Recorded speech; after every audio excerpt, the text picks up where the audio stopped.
sommes aujourd'hui au Mont-Aimé, c'est le point de naissance des marais de Saint-Gon. Nous sommes à une vingtaine de kilomètres d'Épernay, à Bergères-les-Vertus. Ici, on culmine à 240 mètres d'altitude, un site magnifique, naturel, vous le voyez, mais aussi riche d'histoire. Didier va nous en parler.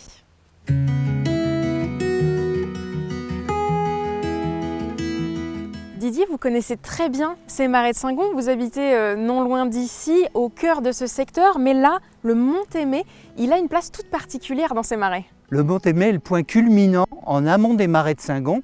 Et les marais de Saint-Gon, c'est un grand réservoir avec tous les coteaux que vous avez tout autour qui se déversent dans la partie centrale. Donc là, cet endroit ici, il a une très longue histoire. Les premières traces, on les retrouve à quelle période? Oui, il y a une présence humaine qui a été constatée un petit peu partout. Sur le versant nord, vous avez tout de fouilles actuellement sur la période du néolithique.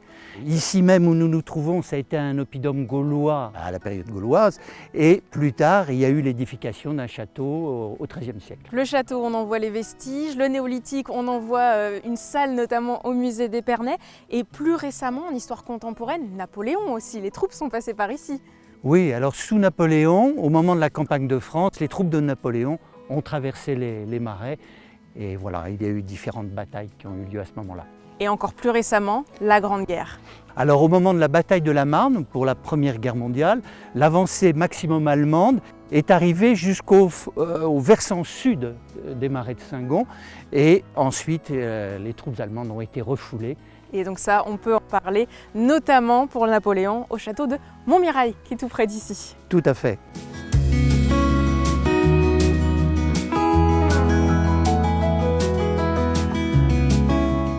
Depuis le Mont-Aimé, nous avons traversé l'ensemble des marais de Saint-Gon, une magnifique balade entourée de verdure, entourée d'eau, mais aussi de petits patrimoines historiques, religieux. On est ici au Tout-Tronnay, il y a pas mal d'églises charmantes comme celle qui est derrière nous.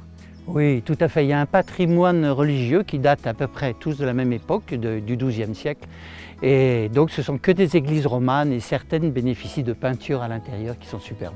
Donc la grande histoire, le petit patrimoine historique. Si on en veut toujours plus, on peut aller jusqu'à Cézanne, petite cité de caractère non loin d'ici. Et si on aime la nature, ici dans les marais de Saint-Gon, on trouve tout ce qu'on veut. Tout à fait, il y a une diversité qui existe au sein des marais de Saint-Gon et le Conservatoire d'espaces naturels surveille toute cette faune et la met en valeur et permet de la visiter. Donc voilà, de nombreuses espèces naturelles à découvrir, à pied, en randonnée à cheval, pourquoi pas. Et aussi le vignoble qui est assez présent, notamment les coteaux du Petit Morin, ils ont le même nom que ce ruisseau. Oui, tout à fait. Le vignoble occupe en fait la côte nord des marais de Saint-Gon. Et effectivement, ce sont les coteaux du Petit Morin. Et donc voilà, la Champagne est bien présente dans ce secteur des marais de Saint-Gon. Merci beaucoup Didier pour cette visite. Merci à vous.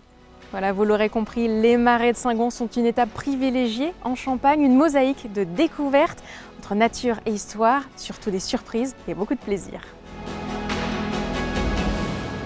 Vous aussi, prenez rendez-vous avec la Marne.